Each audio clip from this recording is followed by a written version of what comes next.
Russia pensait pouvoir s'emparer de Pokrovsk sans bruit. Évitant une guerre urbaine à grande échelle, elle a tenté d'encercler la ville, espérant piéger les défenseurs ukrainiens dans une impasse mortelle. Mais quelques soldats russes se sont faufilés, les infiltrés. Seuls, cachés, coupés de tout renfort, ils découvrent aujourd'hui la terrible réalité des ordres de Vladimir Poutine.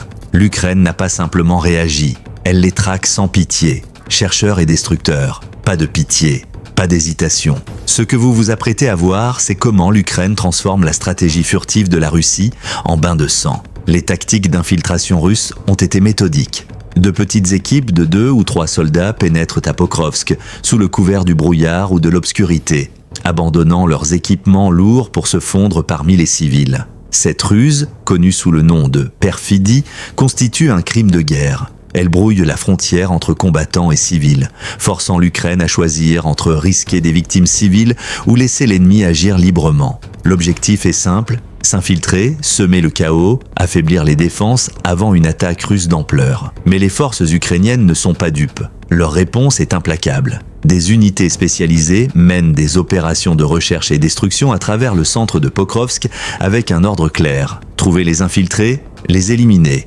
Depuis le début du mois de novembre, d'après le Kyiv Independent, l'Ukraine a déjà neutralisé des centaines d'infiltrés russes. Des combats nourris secouent le centre-ville, des drones balayent le ciel, et l'artillerie maintient une pression constante sur toute position ennemie repérée. Des régiments comme le 421e régiment d'assaut isolé, Skala, ont nettoyé la présence russe des lieux stratégiques, la gare, l'école pédagogique, la place Soborny. Chaque soldat russe neutralisé érige une barrière empêchant toute infiltration ultérieure et compromettant le plan global de Poutine. La guerre de la mascarade, comme la nomme Forces News, mise sur la confusion et la discrétion. Brouillard dense, opérations de nuit, petites équipes mobiles à pied ou à moto.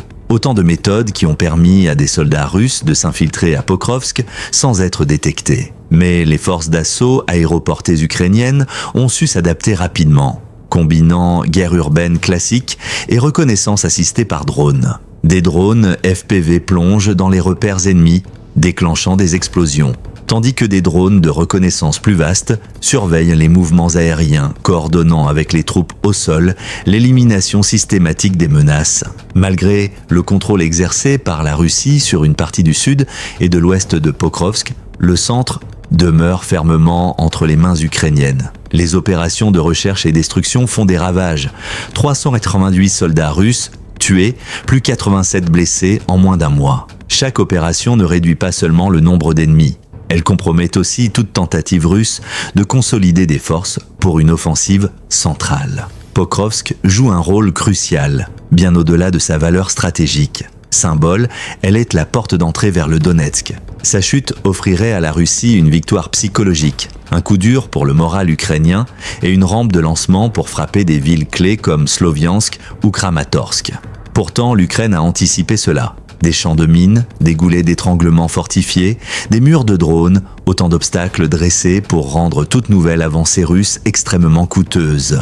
Alors même que la pression devient intense, l'Ukraine innove pour compenser son manque d'hommes. Des drones terrestres de ravitaillement et de combat jouent un rôle indispensable, acheminant jusqu'à 90% des fournitures et offrant une flexibilité tactique inédite dans les combats urbains. Ces robots pourraient à l'avenir être reconvertis pour un usage offensif, atténuant l'avantage numérique russe. Quand les forces ukrainiennes sont parfois dépassées, jusqu'à 8 pour 1 sur le front de Pokrovsk, chaque décision tactique compte. Les opérations de recherche et destruction menées dans le centre ne visent plus seulement à défendre un territoire, il s'agit d'une guerre d'attrition, transformant la ville en broyeur à chair, saignant les forces russes, tout en préparant les unités ukrainiennes au combat à venir ailleurs. Les propagandes russes, clamant le contrôle de Pokrovsk, sont pour le moins prématurées. Les 1000 blogueurs renforcent les succès marginaux d'infiltrés, mais la réalité sur le terrain est implacable.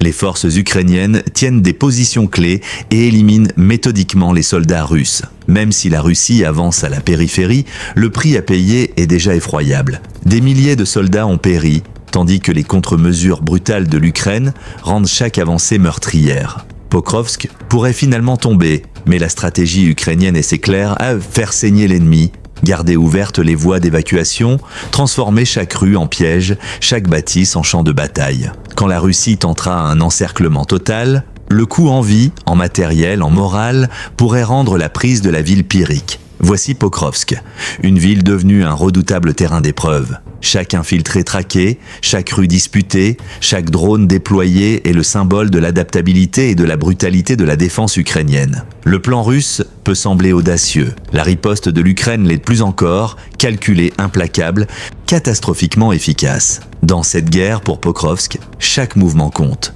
Pour chaque soldat russe qui entre, un prix qu'il ne pourra jamais éviter. La réalité de la guerre urbaine à Pokrovsk ne ressemble à aucun autre champ de bataille classique. Les rues, autrefois animées par des civils, sont désormais d'implacables couloirs de décombres où chaque angle peut dissimuler un danger mortel, chaque immeuble un ennemi tapi. Les soldats ukrainiens doivent progresser avec précision, souvent assistés par des drones de reconnaissance qui sécurisent les bâtiments avant toute intervention. La tension est constante, le grondement lointain des tirs, la menace d'une embuscade à chaque instant, transformant chaque mission en pari sur la survie. Les infiltrés russes espéraient tirer profit du chaos.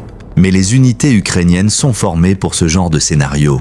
Elles avancent silencieusement, méthodiquement, avec une détermination mortelle. Le stress psychologique est intense des deux côtés. Les soldats russes, convaincus de pouvoir se cacher derrière le masque civique, se savent désormais traquer en permanence, ignorant du moment ou du lieu de la prochaine explosion. Un simple craquement, une vitre brisée, un gravat déplacé, et l'enfer peut s'ouvrir à n'importe quel instant. De leur côté, les forces ukrainiennes puisent leur force dans un sentiment clair. Défendre non seulement un territoire, mais les vies de ceux qui subsistent dans la ville. Chaque bâtiment sécurisé, chaque mission achevée, envoie un message sans équivoque. Aucun sanctuaire pour les envahisseurs dissimulés. Même si l'hiver approche et que la Russie redouble d'efforts pour achever l'encerclement, l'Ukraine reste flexible et létale. Des plans d'évacuation sont prêts, garantissant qu'aucun soldat ukrainien ne sera piégé, tandis que la ville continue de saigner les troupes russes. Les bilans, bien que fragmentaires, montrent que malgré le verbiage des propagandes, les infiltrés disparaissent inexorablement. Pokrovsk, meurtri mais debout, se transforme en bastion défensif et en arme psychologique. Chaque avancée russe coûte un prix incommensurable. L'approche ukrainienne à Pokrovsk est une véritable masterclass de d'attrition warfare.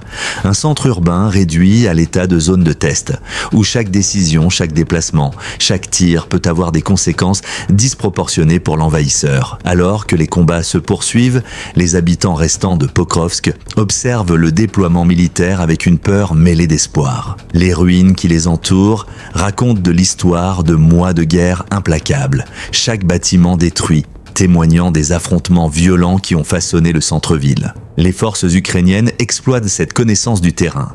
Barricades improvisées, passages piégés, angles de tir étudiés.